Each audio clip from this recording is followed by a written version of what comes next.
नमस्कार दोस्तों, आज के हमारे इस वीडियो में हम आपके लिए पौष पुत्रदा एकादशी व्रत कथा लेकर आए हैं।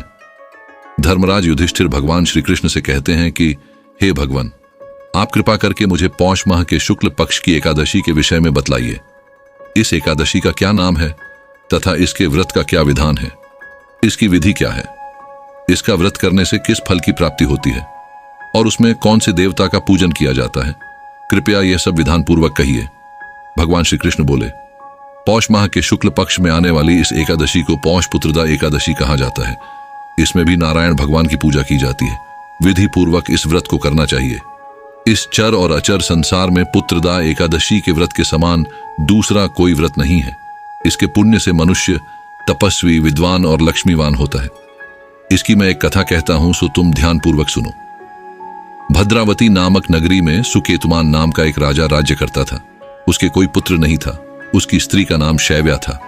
वह निपुत्री होने के कारण सदैव चिंतित रहा करती थी। राजा के पितर भी रो रो कर पिंड लिया करते थे और सोचा करते थे कि इसके बाद हमको कौन पिंड देगा।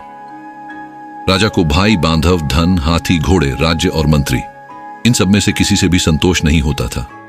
वह सदैव यही विचार करता था कि मेरे मरने के बाद मुझको कौन पिंडदान करेगा। बिना पुत्र के पितरों और देवताओं का आर्ण मैं कैसे चुका सकूंगा। जिस घर में पुत्र न हो उस घर में सदैव अंधेरा ही रहता है। इसलिए पुत्र उत्पत्ति के लिए प्रयत्न करना चाहिए। जिस मनुष्य ने पुत्र का मुख देखा है वह धन्य है। उसको इस लोक में यश और परलोक में शांति मिलती है, अर्थात उनके दोनों लोक सुधर जाते हैं। पूर्व जन्म के कर्म से ही इस जन्म में पुत्र, धन आदि प्राप्त होते हैं। राजा इसी प्रकार रात दिन चिंता में लगा रहता था।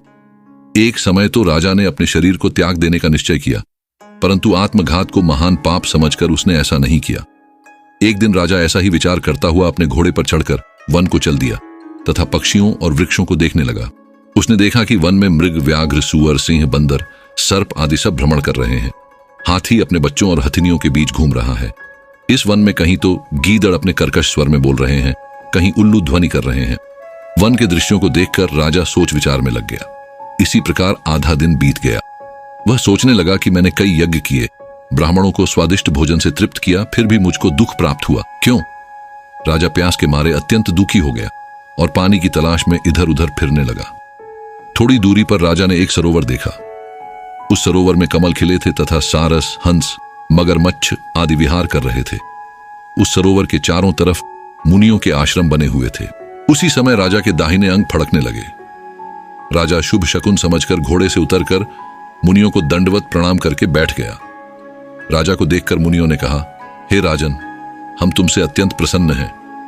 तुम्हारी क्या इच्छा है सो कहो।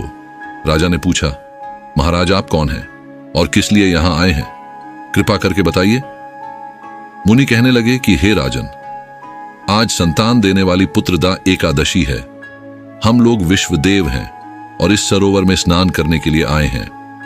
ये सुनकर राजा कहने लगा कि महाराज, मेरे भी कोई संतान नहीं है। यदि आप मुझ पर प्रसन्न हैं तो एक पुत्र का वरदान दीजिए। मुनि बोले, हे राजन, आज पुत्रदा एकादशी है।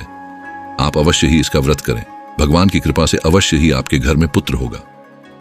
मुनि के वचनों को सुनकर राजा ने उसी दिन एकादशी का व्रत किया और द्वादशी को उसका पारण किया।